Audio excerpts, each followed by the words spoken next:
welcome back to The Pew, everybody. I'm your host, John Edwards, and I'm excited this week to bring you a special episode of Just a Guy in the Pew. I have one of my closest friends in the world. He's been on the show before. I know you guys are going to be excited when you hear his voice and see his face here in just a minute. But he was in town doing a retreat for the Order of Malta this weekend and got to stay over a day with another brother, Brother Simeon, that's here in the studio with us as well. And it's just a joy to have him again in our house and now in the studio. So please join me in welcoming my good friend, Fr Malachy, from the Franciscan Friars of the Renewal. Father, welcome. Thank you, bro. It's awesome to be here. Dude, joy. Whenever you get here, it is joy. And Yeah. Dude bros fly around. Dude bros are all over the place, man. That's right. Football's usually on, man. And we're just enjoying everything the Lord puts in front of us to do as friends and as brothers, man. And I got to tell you, it's such a grace every time you're here. The kids love you. Angela loves you. And just to have a priest in your home, and then obviously you led us in mass this morning, and it was just amazing to do that. And dude, I'm so excited. I'm excited. We spent some time yesterday. You came in after the retreat, and so we had some time yesterday afternoon to really just kind of catch up on where we were. And you and I think I've said this on the show a couple times, so it's not public knowledge, but you and I met at the JP2 Healing Center. And that's right. Yeah, I am, and became quick friends. And I think Bob ensured that happened. That's right. He's slightly orchestrated. Yeah. He's like, you two are going to be in a prayer triad. So it's been so fun to do that with you, and it'd been a while since we've been able to do it. And so this morning we were very intent on praying together and spent that time. And what we came to find out was that the Lord's been kind of taking us, even though we've been apart, like the Lord has been saying some of the similar things to us. And I know you were sharing about just some struggles that you've had lately in your life. And I just came back from St. Augustine, Florida, from a retreat with Kim from the JP2 Healing Center, going through Restoring the Glory. And the Lord really, I went down there thinking I was going for one thing, and the Lord's like, yeah, that's the funny thing. Like, you shouldn't be thinking about telling me. Yeah, you shouldn't be the one telling me what's going to happen. Yeah. But when we were sharing, we both were kind of like, whoa, man, God was saying the same thing to us. So, just want to jump in there. I mean, today, I know that we want to talk about really who God is and how he sees us and what he's really looking to do, which is delight in us and walk along with us. So excited to share that with you and to hear from you too. Yeah, brother. And likewise, I love being here. I also love celebrating Mass in people's homes. I was a pandemic priest, and so the first 6 months, because all the churches were closed, I actually spent more time celebrating Mass in people's homes than I did in a church, which was just it was quite a beautiful experience. It was sort of like a rediscovery of like the domestic church. Like he is here dwelling with us in this place of intimacy in the home. Yeah. And there's something about that too. That's we live in a friary as brothers, and you're around these other guys that are trying to follow Jesus and living the same way of life. But one thing that you do miss, honestly, I do, you sort of don't realize it till you're around it, is just like the presence of children. Oh yeah, man. And there's so much that they teach us, and there's so much that they give to us and offer us along each step of their own journey of growing up. But what we were talking about, right, was something of this being called back to what it means to really live in that relationship with God as a child. Yeah. And it's, we talk about the healing stuff, and man, like I have had the desire for so long to be healed, right? Yeah. And in fact, I don't want to sort of contradict Dr. Bob, but there's the title of this book called Be Healed, right? Sure. Which is amazing. But I've come to realize that if that's my goal, that's only something that happens in heaven. In this sense. Sure. That he's always doing something more. There's always more healing. There's an ongoing journey. Sure. There's this opportunity to encounter the love of God. And also an opportunity to discover, and the Lord let situations emerge in life that just show the places where actually I'm not yet healed. Yeah. It's kind of painful. It can be humiliating, humbling, but it's his mercy that allows it. And I was just thinking recently, right? We were talking before in my own journey, it was all these real graces that have happened in the last couple of years, deep freedom, a lot of things that God's been doing. And then about 3.5 months ago, we had a shakeup in our community, the election of new leadership, which has been a real gift. But with that, all of a sudden I found myself, who had just been a friar, right, living my best friar life, sure. Being asked to serve in different capacities within our community. So I was asked to be the general almoner, which is basically the guy who's in charge of development for the friars. I was also asked to be the local servant of a friary in the South Bronx, St. Crispin's, which I'd never done before, which is what we call our superiors. So like the local servant, following the example of Jesus, who came not to be served but to serve. Francis asked that leaders, superiors, would be called servants. And so I'm put in that position of responsibility. I don't know what the heck I'm doing. You know, I'm like, somebody is like, did anybody think this is a great idea? I got to run money. Yeah, I got to deal with money. I know. And, well, and I'm in charge of these decisions and organization. And if you went into my room, you'd be like, this guy should not be in charge of organizing anything. Who did this? You're like, who was this? Total hot mess. It's like, this like ebb and flow between like chaos, and manageability. Sure. But in the midst of that, I also was still serving, as I have been for the last couple of years, as a Eucharistic preacher with the National Eucharistic Revival, which has been awesome. But just the convergence of all these different things and this responsibility and being asked to do things and kind of stepping into this new season of life, it just like something inside just got like totally like triggered of some of these places where there's like wounds that are still in my heart that God's been healing. Yeah. And it was so subtle, but then all of a sudden, like one day I just like woke up and I realized, and I was like, I feel like I can't breathe. I feel like there's so much on my plate that I don't know how I'm going to get it all done. And I can't make any mistakes because I've been given this big responsibility. So don't screw up. Don't make any mistakes, right? Sure. And also like when you're in leadership, like there's like a loneliness that comes with it. Oh yeah. Amen. So it's like, who do you like go to, talk to, speak to? And it was just this moment of like finding myself just overwhelmed and feeling like I can't be overwhelmed because I'm in charge. Oh yeah.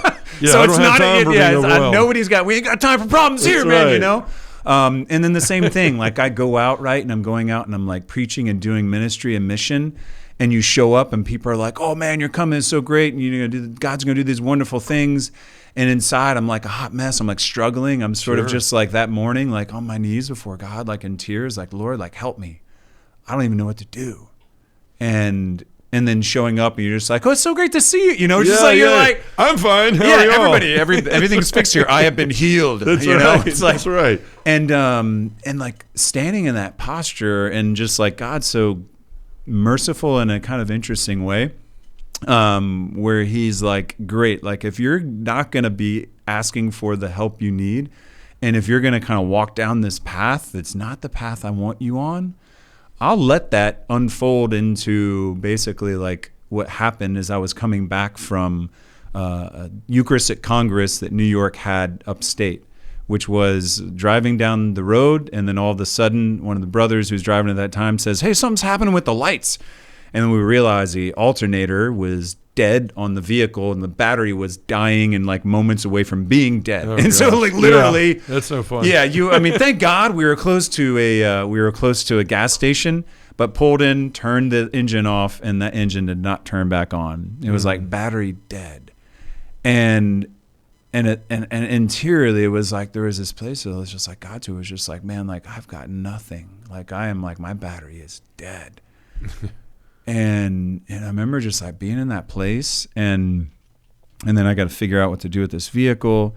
Come back, we get the vehicle, get a new battery, put it in, we take it to the shop, and as I show up to the shop, I'm driving in, and the thing's overheating now because brother who remained nameless, as he put the battery in, happened to also break one of the radiator hoses. Oh, not gosh. helpful. So radiator fluid's gonzo.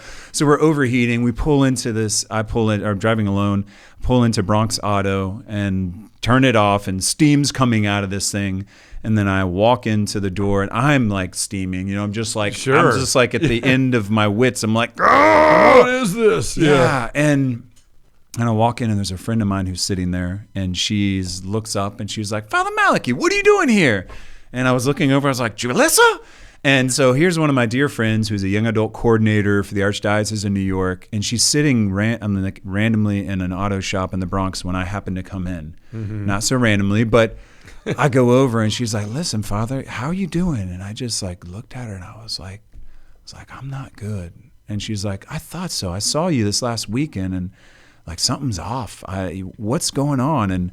And I just like started crying, and in like an office waiting room of Bronx Auto, I'm like, what the hell's going on?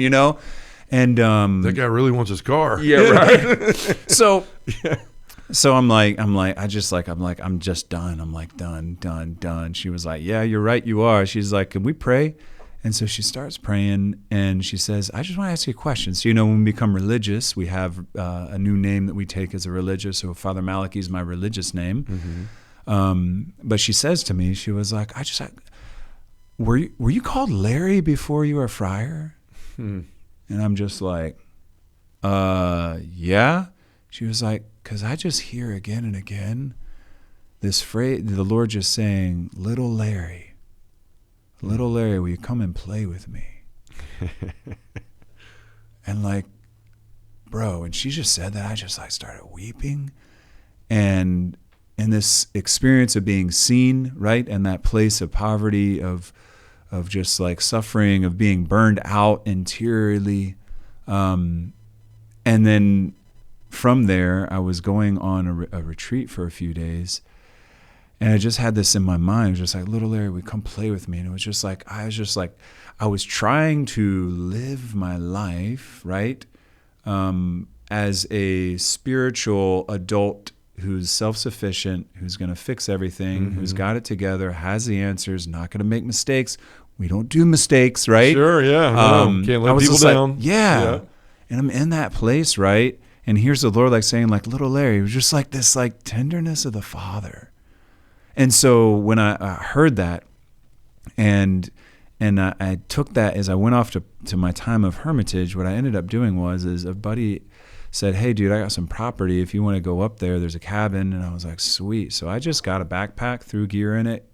I love backpacking outdoors. And I just walked off into the woods literally with a hatchet. There you go. And a plan. And the plan was I'm just going to go play with the Lord. Yeah. In the woods for a couple days. And I like chopped some trees down, and I built an altar, and I celebrated Mass out by this little creek in the woods, and I watched these leaves falling, and it was just like this, just being with him and realizing I don't have to do anything. Like, my Father's so good. Yeah. And he loves me so much. I don't need to not make a mistake. Yeah. Like, he's never asked that of me. Yeah. Yeah. And it's like this realization, like this like littleness, and it began to just open up this freedom. And it was like all of a sudden realizing, I was like, okay, yeah, like it might not be what I want it to be. Plates might fall, like, and I might not have the answer. I might not be what somebody else wants me to be for them. And that's okay. Yeah, like more than okay. Yeah, that's fine. Yeah. Because the Father's not asking that of us. And I think as men, especially as men, like we're not stopping and asking for directions when we're lost. Sure, it's that's like, right. No way on God's green earth I'm going to do that. It's like, how you doing? Oh, great, man. Yeah, great. Oh, I'm fine. Yeah, it's like this living in this kind of persona, this facade of like, I have it together, everything's great. And inside, like, I'm like batteries dying or dead, and there's smoke coming out of the engine. Yeah, yeah. And I'm like, oh no, we're good. Yeah, great. How you doing? Totally. Because it can't be, because people are looking at me. I'm a priest. I'm a Franciscan friar. I mean, in my case, I'm a Catholic speaker and an evangelist and all these things. Right. That you got to have it together, because if I don't have it together, people are going to look at me and go, well, if he doesn't have it together, then what chance do I have? Exactly. Right? You feel all that pressure, and it's just crazy, man. It really is crazy. And what you were saying, it reminded me of an image that we were talking about. Bill Donahue last night at the TOB Institute. He sent me this one day randomly, this just on a text, and it was this image, and I was like, oh, that's kind of an awkward image. And it's this guy, and it's a silhouette, and he's smiling. So you see his face, and he's got this huge smile, but it's looking from the side, and it shows inside of his head this little boy that is just sitting against the wall, huddled up, with his legs against him, scared. Wow. And that's where most of us, I think, is like we've been told to project this thing, like you have it all together, you're not a man. Yep. Right? Confident. If you need anybody or anything, you're not a man. Right? You're disqualified, and you got to be a man. Yeah. Right. And so we have up. Yeah, we have this distorted definition for what authentic masculinity is. Because I don't need to run to God or anybody else, because then I'm not what I'm supposed to be. I'm not enough. Right. And that's the root wound for all men, is inadequacy. Right. Right. Straight from Genesis. Right. Yeah. I'm not enough. And so, I had a similar story. We were I don't take very many things for myself as far as time off for spiritual things than I should. My spiritual director has hammered me with that, and then I'm like, I don't understand why I feel bad. He's like, because you're not listening. Like, when's the last time you've done anything for yourself? I don't know. Stop saying that. Yeah. But it had been a while, and Ansel's in grad school. She's a full-time employee, and we got 3 kids under 14, and she's got a lot on her. And so I feel like, man, I'm leaving twice a month. I'm going from a Friday to Saturday night to start missions. When I am home, I'm on Zoom calls training, leaders and priests and all this stuff to start these groups. I was like, I don't have time to go anywhere because it's not fair to her, right? Yeah. She, Kim from the JP2 Healing Center, a mutual friend of both of ours, is a lovely. She's a saint that half the world will never know about, probably, or more, but should. And she invited me to go down to St. Augustine, Florida, and to spend a week in the retreat center with the Sisters of St. Joseph, and just go through Bob's Restoring the Glory. Just intensive. We talks every morning. You're listening to Bob, and then you're praying with her. You're journaling, and I just thought, okay, Angela always wants to go to the beach. She always wants to go to Florida. I haven't managed to take her, but yet I'm going to go tell her that I'm going to go to the beach and I'm going to go to Florida for a week and leave her with all of this. So I go down there, man, and I'm expecting all kind of stuff. And we don't have a perfect marriage. I mean, Angela and I are still doing healing from the mistakes I caused, and her own wounds and my wounds before we ever knew each other. And so I was down there for that. And this convent and then the retreat house itself is right there, like right off, like maybe 2 blocks off of the main part of St. Augustine. So you've got the channel, you've got the main drag, you've got all these restaurants. They're this huge park with cannons and stuff. The shrine's a little bit down the way. The basilica's there, but then you have St. George's Street, which is nothing but like food places and bars and music. And so there's all this stuff. And I went down there with this mindset of like, okay, I'm going to be locked in a room, and I'm just gonna have to be silent. I'm gonna have to pray all day. I'm gonna smell all this food and hear all this music and just be like in prison, and all this stuff. And so Kim told me, she's like, "What are you gonna do?" And I said, "Well, I'm just gonna, have dinner with the sisters." Or she's like, "No, go out and enjoy dinner." I was like, "Can I do that? Like, because there's like a brewery over there too. Am I allowed to like go have a beer?" She's like, "Yeah, go." And I felt so guilty that first day because when I sat down, I was like, "Oh, Ansel would really like that food," or "Man, Jake would really like the way this place looks," and just all this different stuff. And I was like, "Man, I shouldn't be here. I don't deserve this. Like, what am I doing? This isn't fair to them." Yeah. And it was so hard for me to sit and just be and like. No, the Lord wants you to enjoy this. The Lord wanted you to have this meal. The Lord wanted you to hear this music. The Lord wanted you to enjoy the 70-degree breeze that's blowing across in the palm trees as you sit here and listen to James Taylor, acoustically by this hippie guy that's playing, right? and all this stuff. And so after the first couple of days, I started releasing that because Kim's like, "What adventure are you going to go on today?" And I was like, I don't adventure. Like, I got to get on the laptop. I got a ministry to run. I'm just tired people. And it was all this stuff. And she's like, "John, like just go out and explore." And I just kept fighting it. So finally about midway through the week, I just said, "Well, heck, if I'm not comfortable with it, I'm just going to go do it." And man, I found myself doing something I haven't done in a long time. Just nothing. Like wandering around aimlessly, watching people, smiling, going into the churches, praying for 2 hours, 3 hours. And not even just, "Lord, this is what I need," and all this stuff. Just like, I just want to look at you and let you look at me. Right? And I don't have an agenda, not any of that. And so the last day, we had 2 talks left, and one of them wasn't recorded, so it was just book work. And that morning I'd been in the church. We went to Mass every day at 7 a.m. And so I said my 54-day novena I've been saying with the people in our ministry and Angela. Then I went over into adoration because it was right there. They could go out the side of the church, and then they had a part of the church that was for adoration. They pulled the drapes. And so I just sat in there with the Lord and kind of reflected and journaled. And so went back to pray with Kim about noon.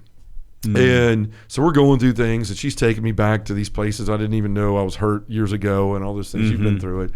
And the Lord just shows up in those things. And what I kept hearing was, John, the man isn't the ministry isn't the man. The man is the ministry.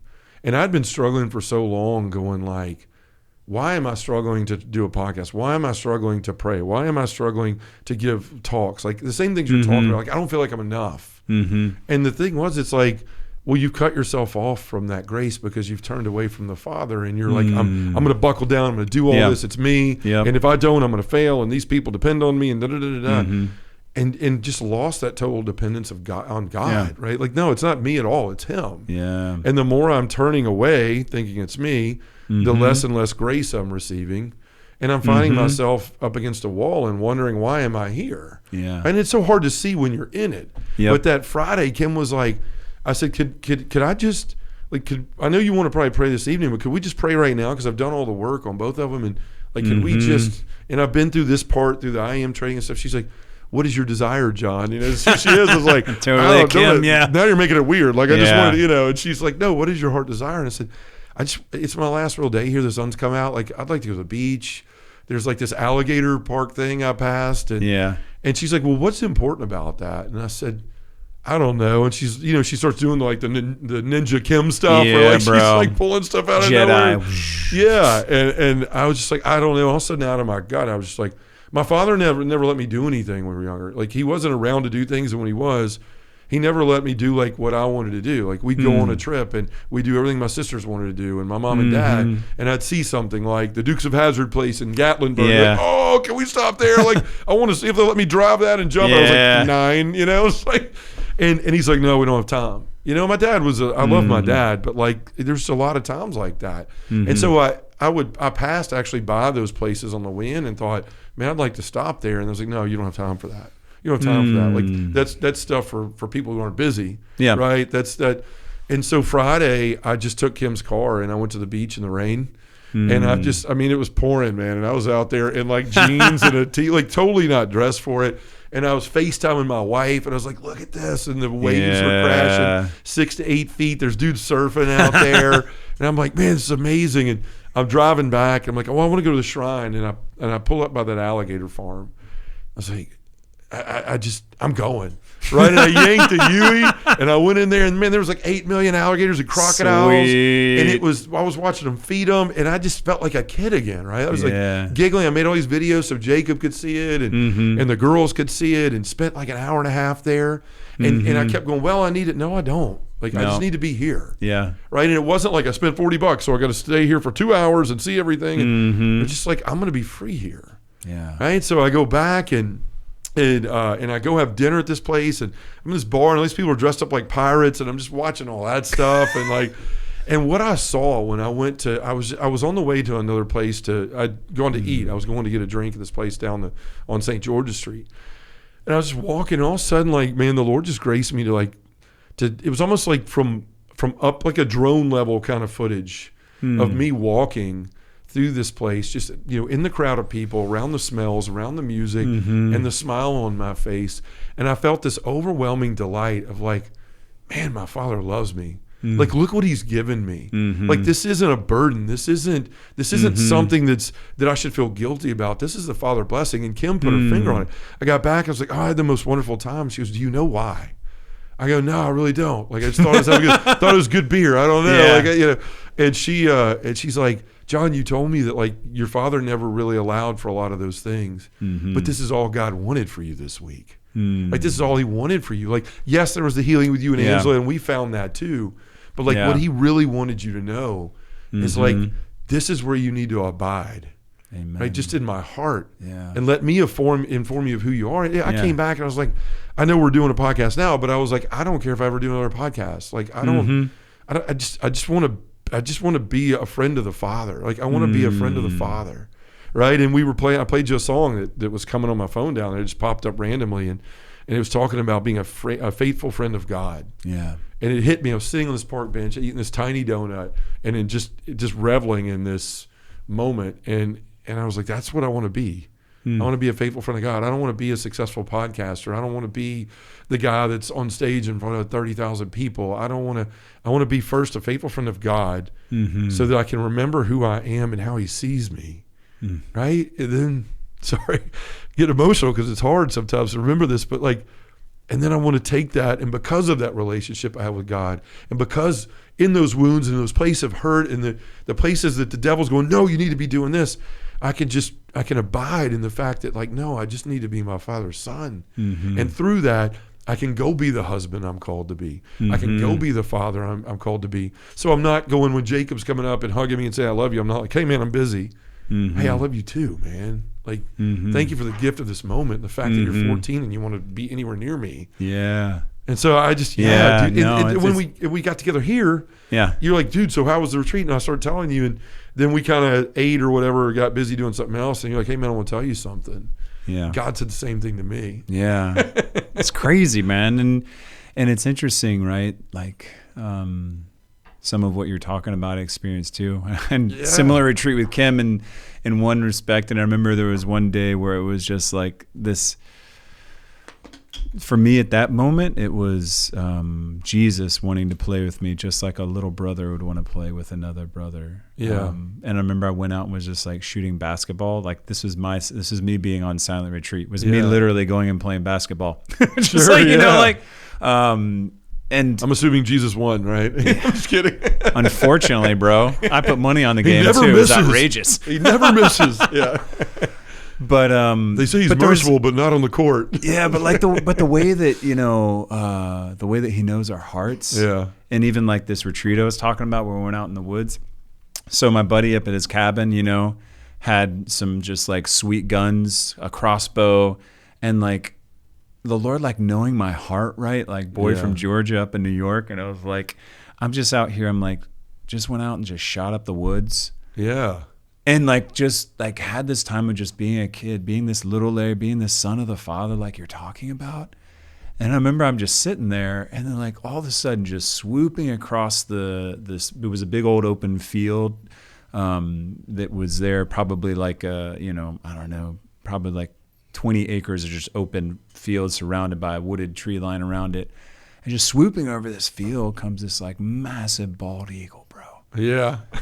And I'm like, he's just like showering it on, bro. You know, it's like, he's just like this, like, he knows my heart that I like delight in his creation, that I delight, you know, and just like being with him and the beauty of that. And then you're there and you're like, no, like, he's like, no, like, I delight in you. Like, the way that you responded to that bald eagle, like, that's what happens in my heart when I look at you. Yeah.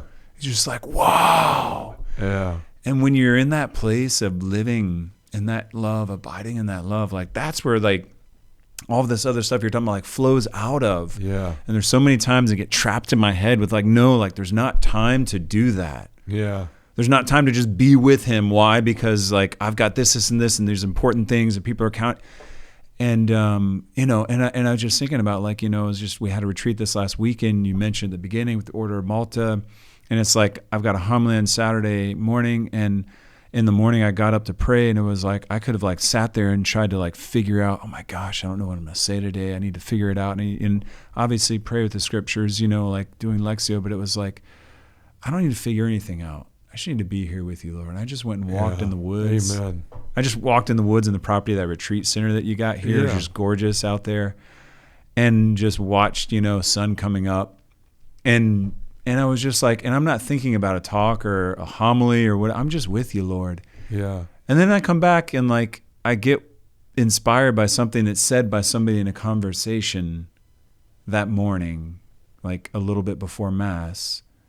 And like if I was stuck in my head trying to figure it out, I wouldn't have had time to even be in that conversation. Yeah. You know, and it's like, and like how like it's like there's one of the Psalms that talks about like people are like, you know, sort of like vying and looking to try and provide for themselves. He says, while God provides for those whom he loves while they slumber. Yeah. And I think about this like resting in like the Father's arms, like sleeping in the arms of Abba as a beloved child. And like knowing, not that this means like inactivity or quietism or pacifistic like way of living life, but it's trusting. Like that he's got me. And so like, it's okay for me to just like be a child right now and enjoy the gift that he's giving me and to release and surrender this thing that I'm not really sure how it's going to play out and I don't know what to do. But you know what? Like Abba's with me and I'm his beloved son and he's delighting in me. So like, I don't really need to know. Yeah. And you know, it's like, there's something about that too that I think is part of and the heart of why the Lord asks for like Sabbath rest. Mm. It's a voluntary choice to return and abide in the truth that God's my provider. I don't have to like freak out and like bust my tail 7 days a week. Yeah. I don't have to be constantly doing. I can just be with him and rest. Yeah. And like, and know that like, guess what? Like whatever needs to be done, like he's got it. Yeah. Like, and so it's like, that's fine. Like, I mean, it's like, it doesn't need to all be figured out, isn't it? And I'm thinking like that, like sometimes this driving thing with men, like, and I see this in fathers with their families, they love their children, love their wife, they want to provide, and they just let themselves get like driven into the ground with this sense of needing to be the provider that leads to like this work becoming all consuming. And for a good reason, I want to provide well for my family. It's like, that's awesome. But to know the truth that, guess what? You are not really the ultimate provider for your family. Yeah. Well, and oftentimes they're not providing the thing that they need the most, which is being the spiritual leader of the family and providing that relationship with the Father. Yeah, their presence, their heart, their emotion, their time. Yeah. And so but like to know that if I am living in this way, you know, it's like I just sort of like this, you know, like being little Larry, like with, you know, and playing with my Father, then he's going to give me every good thing that I need in its time. Yeah. And I can trust that because of who he is, and I know who I am before him. So I think for men, this is one of these things where like rejecting the anti-gospel value of American culture that says pull yourself up by your own bootstraps. Yep, do it yourself. One man army. And the self-made man. Yeah. And the American dream is not the gospel dream. Yeah. Amen. Like the gospel dream is not that I just sort of continually climb this ladder and acquire greater and greater degree of success in a merely material or financial or worldly sense. It's that I climb up into my Father's arms and I can just rest there as a little child and know he's got it and he's got me. Yeah. I mean, that's the thing. That's what I saw down there is like I said, I love my father. He was he's not perfect. None of us are. Yeah. He couldn't give what he didn't have. And that's what God's saying is like, I'm going to fill in the gap. Like, right. What you need is me. And, and I just, as I'm listening to you, it's just, we have such this image of God as just sort of like how we've seen maybe our dad or a football coach or some figure in our life that's been very, and it's like, no, he's a loving father. And that even in the moment with the eagle, when you're saying that, I was sitting here going, dude, like God had that moment planned for you before he ever even loved you into existence. And if that's the case, like however many years, you know, he was planning to make you and then he made you, like he's been waiting like a kid ready to open up a present at Christmas for you to experience that so that he could take joy and delight in it. Like, doesn't that blow your mind? Like the God of the universe is sitting there going, this is the day that Father Malachy is going to see that eagle that I put right there for him that day. And you were in the exact spot, not by chance, but by design. Amen. Because the Father wanted to love you in that way. Yeah. It's crazy. It is, dude. It's like, but once we understand that, what you're talking about is all the other things in life. We have responsibilities. You have things you have to take care of, but you can't let them consume you, right? Like it has to get to a point where you're just going like, at the end of the day, God's not going to give me more than I can handle. And I know it's a cliche thing that you've heard a million times, but it's the truth. Yeah. And all he wants is for me to remember to look back at him. You know, to look back at him so that he could smile back. Like that's this week. Like I'm still, you always go to these things. You think, well, I'm going to get shot up the Jesus roller coaster and I'm going to come flying down the side when as soon as my feet hit the ground in Memphis and the real world comes back in. But like I can honestly say, this is one that I've been to that I know it's only been a couple of days, but in my heart I know, like God did something for me here. That's going to stick with me, right? Like that I'm just everything now, irritations, things like that. I'm like, no, I have a choice. Right. And I can love like the Father loves me. Right. I can delight even in these sufferings the way that the Father delights in me. And man, if we had more people that simply understood that, think how much different the world would be, man. Yeah. Because part of the thing too, you were talking earlier about when you're walking down George Street and you're in the midst of that and kind of seeing yourself with the drone shot. Yeah. I was just thinking about the fact that like you're pretty tall flipping dude. You know what I'm saying, man? And you're walking there smiling. And Mother Teresa would talk about you never know how much you can change a person's life with a smile. Yeah. And thinking about as when that smile is inspired by and flowing out of the joy of being loved by the Father, even without knowing it, dude, you're like a lighthouse. like walking down George Street, bro. And just that radiance that was there because of the abiding, because of the being willing to just like, yeah, I'm just going to play. Yeah. I'm going to go on an adventure. I'm going to be a son of Abba. Yeah. And this is what happens. And then now all of a sudden the space and place I'm in is being transformed by the light of the presence of the living God through us. And you go back into your home, and you go back into your, into your bedroom with your wife. You go into your, your workspace. You go into wherever you're at, and what are you bringing? Yeah. Right? It's like you're bringing this light, this joy, this peace. That's the fruit of this presence of God that we've been like resting in and abiding in and living in and playing in, and then those things that I am called to do, sort of like the, all right, yeah, like let's get in there and like give ourselves generously and, with everything we've got to the work that's ours to do. But we're doing it now as like a fruit of this communion with the Father, this communion with the Son, this communion with the Holy Spirit. And all of that is meant at the heart of it to invite us to live as children of God. Like this is what we hear about, in the scriptures, that we are children of God, children of the Father. And because of that gift of his love, we can cry out, Abba, Father. Yeah. It's everything is gift. Everything. Like everything. That's what I left with. I was like, everything is gift. Like even the things that annoy me is a gift, right? It's a gift. It's a gift to practice virtue, to temperance, to patience, to whatever it is. And everything is a gift. And we can forget that so easily because everything seems like a burden, right? Because you get in that space and the devil uses that. Like everything's a burden. Everything's a burden. I've got too much on me. And we start looking down instead of looking up. Amen. Right? And when we look up, we see the one that loves us more than anything. And then, like you said, when you see everything as a gift, then you want that gratitude flows out of you. And so you want to be a gift to everything.